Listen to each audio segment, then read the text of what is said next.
بنت تستهزئ بالمساجد. أعوذ بالله.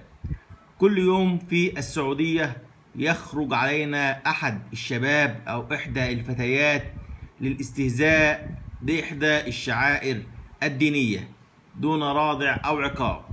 طبعا زي ما هنشوف دلوقتي فيديو وبنت تستهزئ فيه من صوت الأذان وشعائر الدين زي ما هنشوف في الفيديو مع بعض.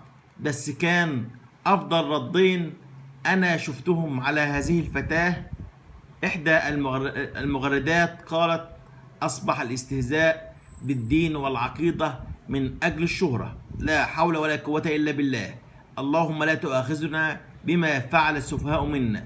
فعلا أصبح الآن الشهرة على حساب الدين. كل مشهور على سناب شات أو على التيك توك أو اليوتيوب يخرج علينا ويستهزئ بإحدى الشعائر الدينية للأسف.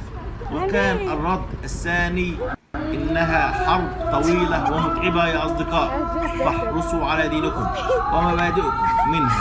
فعلا إنها حرب طويلة. تعالوا نشوف الفيديو مع بعض. بمنتهى السفاهة والاستهزاء تسخر البنت أو الفتاة من إحدى الشعائر الدينية.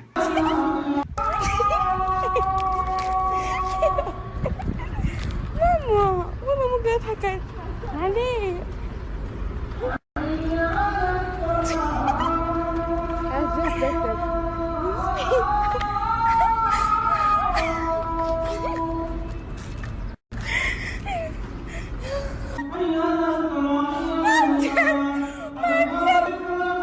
والله ما صلي معك.